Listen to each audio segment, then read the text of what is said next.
ఇప్పటికీ ఒకప్పుడు పరమశివుడు రథం ఎక్కి వెడుతున్నప్పుడు ఆ రథం యొక్క ఇరుసు ఎక్కడ విరిగిపోయిందో ఆ పట్టణం ఇప్పటికీ ఉంది. అది చెంగల్పట్టు అనేటటువంటి ప్రాంతం ఉంది ద్రవిడ దేశంలో, తమిళనాడులో. ఆ చెంగల్పట్టుకి దగ్గరలో దాన్ని ఇరుపక్కం అంటారు. ఇరుసు విరిగిపోయినటువంటి పట్టణము. ఆ పట్టణంలో ఇప్పటికీ పరమశివుని యొక్క రథం విరిగిపోయినటువంటి క్షేత్రము అని పిలుస్తారు. అది ఒకప్పుడు ఒక ఆశ్చర్యం జరిగింది ఆ ఊళ్ళో. ఆ చంద్రశేఖరేంద్ర సరస్వతి మహాస్వామి వారు కంచికామకోటి పీఠాధిపత్యం వహించినటువంటి రోజుల్లో రామేశ్వరంలో శంకరాచార్యుల వారిని నలుగురు శిష్యుల్ని ప్రతిష్ఠ చేయడం కోసమని రాజస్థాన్ లో పాలరాతి విగ్రహాలు తయారు చేయించి ఒక పెద్ద వాహనం మీద పెట్టి రామేశ్వరం పంపిస్తున్నారు. ఖచ్చితంగా ఆ వాహనం ఈ ఇరుపక్కం అన్న క్షేత్రం దగ్గరికి వచ్చింది. వచ్చేటప్పటికి ఇరుసు విరిగి, అప్పుడు శివుడి యొక్క రథానికి విరిగిపోయింది. ఆ శివుడే శంకరాచార్యుల వారిగా వచ్చాడు. శంకరాచార్యుల వారి మూర్తిని పట్టుకుని వాహనం వెళుతుంటే మళ్ళీ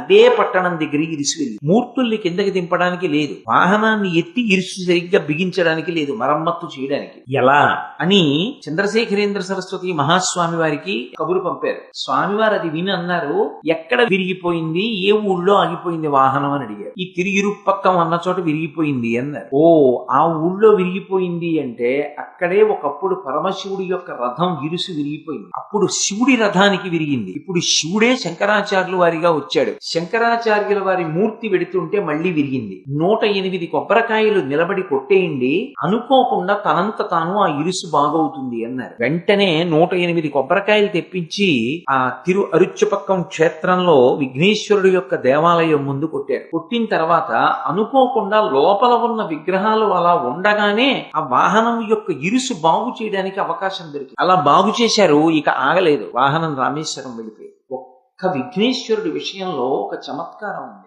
మిగిలినటువంటి దేవతలు ఎవరికైనా సరే కొబ్బరికాయ కొట్టేటప్పుడు లోపలికి తీసుకెళ్లి అర్చకుడికి ఇస్తాం. విఘ్నేశ్వరుడి విషయంలో ఆయన ఎప్పుడైనా చాలా ఇష్టపడ్డాడనుకోండి, నాకు కొబ్బరికాయ కొట్టమని కబురు చేస్తాను. విఘ్నేశ్వరుడు బాగా ప్రీతి చెందాలి అంటే కొబ్బరికాయని లోపలికి తీసుకెళ్లే కొట్టాలని నియమం లేదు. దేవాలయం మూసేసి ఉన్నప్పటికీ కూడా దేవాలయం ఎదురుగుండా రహదారి మీద నిలబడి విఘ్నేశ్వరుడికి కొబ్బరికాయ చూపించి నేలకేసి కొట్టేస్తే దాన్ని పిల్లలు ఏరుకు తినేస్తే కొబ్బరి చెక్కల్ని సాక్షాత్తు విఘ్నేశ్వరుడు తినేసింది. ఇది ఒక్క విఘ్నేశ్వరుడి విషయంలో మాత్రం మినహాయింపు. ఎప్పుడైనా ఏదైనా పెద్ద సమస్య వచ్చిందనుకోండి, దానికి విరుగుడు ఏమిటంటే స్వామికి కొబ్బరికాయ కొట్టాలి.